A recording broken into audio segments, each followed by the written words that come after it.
6월 25일 수요일 역대상 25장 1절에서 31절 말씀입니다. 우리가 하나님 앞에 서서 예배 드릴 때 자연스럽게 우리의 입술에서 나오는 것은 찬양입니다. 찬양은 단순한 노래를 넘어서 우리의 심령 깊은 곳에서 터져 나오는 믿음의 고백이며 하나님의 영광을 높이는 도구입니다. 우리가 드리는 찬양은 감정의 표현에 그치지 않습니다.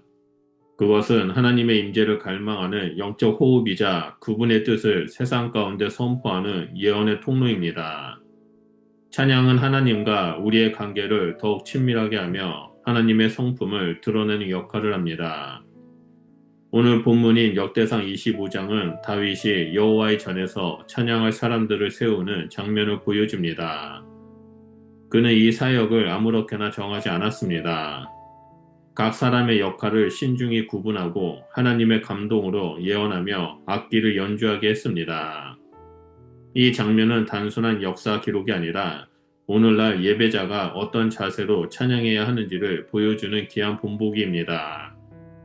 이제 우리는 이 말씀을 통해 찬양의 본질과 구조, 그리고 그것이 요구하는 헌신의 무게를 함께 묵상하려 합니다. 찬양하는 삶이 얼마나 영광스러운 부르심인지 또한 얼마나 진실한 준비와 헌신이 필요한지를 말씀 속에 깨닫게 됩니다. 먼저 첫 번째로 1절에 찬양은 하나님의 영감을 따라 말하는 예언의 사역입니다. 1절은 다윗과 군 지휘자들이 여호와의 전에서 찬양 사역자들을 따로 세우는 모습으로 시작됩니다. 이들은 아삽, 헤만, 여두순 자손으로서 수금과 비파와 재금을 잡고 예언하는 자들이었습니다. 여기서 예언한다라는 표현은 단순히 미래를 말하는 것이 아니라 하나님의 감동을 받아 그 뜻을 노래와 악기로 선포하는 것을 뜻합니다. 찬양은 하나님이 주시는 메시지를 전달하는 예언적 도구이며 단순한 음악이나 감정의 고조가 아닙니다.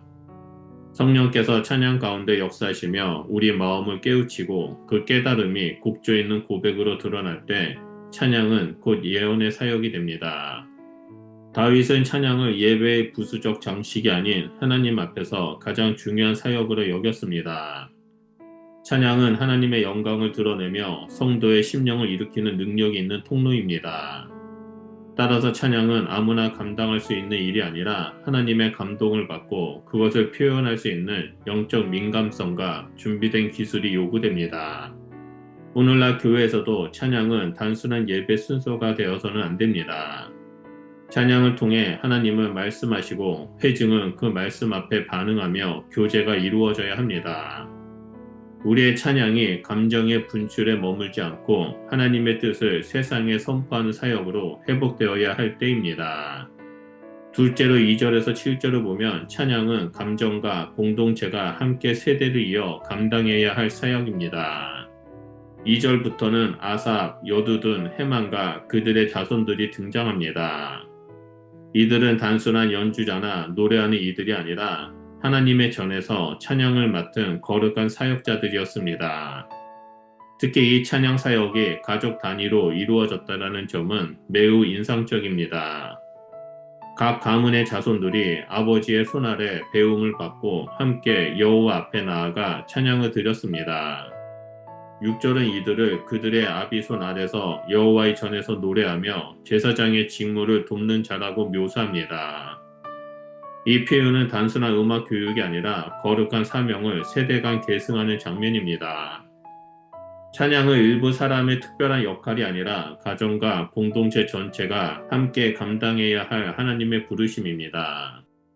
오늘날 교회도 이처럼 찬양 공동체로 세워져야 합니다. 예배는 어른들만의 몫이 아니라 찬양은 모든 세대가 함께 드리는 것입니다. 자녀들과 예배하고 가정에서 찬양을 가르치며 하나님을 기뻐하는 법을 익히는 것이 중요합니다. 부모는 자녀에게 말씀뿐 아니라 찬양하는 태도와 자세를 삶으로 보여주어야 합니다. 그렇게 할 때 찬양은 세대를 넘어 전수되고 공동체는 하나님의 영광을 노래하는 예배자로 자라나게 됩니다. 하나님이 원하시는 찬양 공동체는 각 가정이 예배의 장이 되고 세대가 함께 하나님을 높이며 그 안에서 사랑과 믿음이 전해지는 공동체입니다. 이것이 역대상 25장이 보여주는 찬양의 정통입니다. 마지막 세 번째로 8절에서 31절을 보면 찬양은 질서와 훈련 속에서 드려지는 영적 헌신입니다. 8절부터 31절까지는 찬양 사역자들의 순서를 제비 뽑아 정한 목록이 나옵니다. 이는 단순한 행정 절차가 아니라 하나님 앞에서 질서를 세우고 모두가 동등하게 사역에 참여하도록 한 방식이었습니다. 누구도 자신의 뜻대로 자리를 차지할 수 없었고 모두가 하나님의 인도하심을 따라 순서를 받아들였습니다. 또한 7절은 찬양하는 이들이 모두 악기를 능숙히 다루고 노래에 익숙한 자들이었다라고 전합니다. 그들은 단순한 감동에 의지하지 않고 하나님의 영광을 위해 훈련과 준비를 거듭한 이들이었습니다. 오늘날 찬양 사역도 이와 같습니다. 은혜와 감동뿐 아니라 준비와 질서가 필요합니다.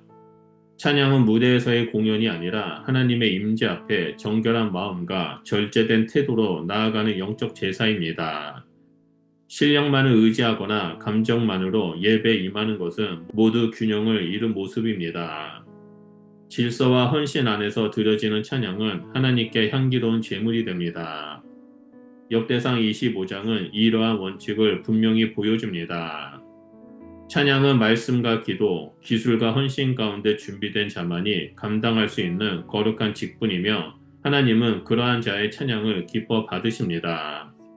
역대상 25장은 찬양이 얼마나 거룩하고도 무거운 사명인지를 일깨워줍니다.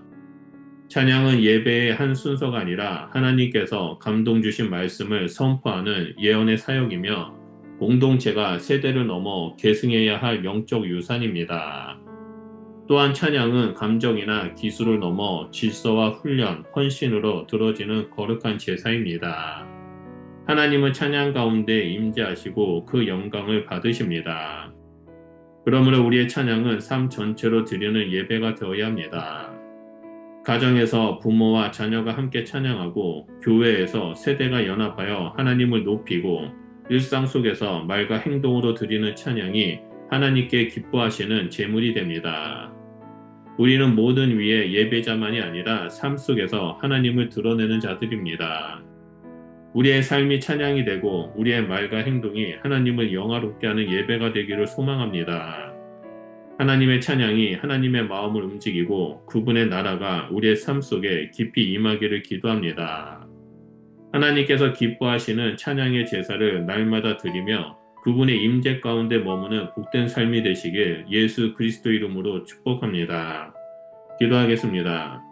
하나님 아버지, 우리를 찬양하는 자로 부르시고 예배자의 자리에 세워주셔서 감사합니다. 오늘도 우리의 삶 전체가 하나님께 드려지는 찬양이 되게 하시고 감동과 헌신으로 주님의 영광을 노래하는 자가 될 수 있도록 인도하여 주시옵소서. 예수 그리스도 이름으로 기도드립니다.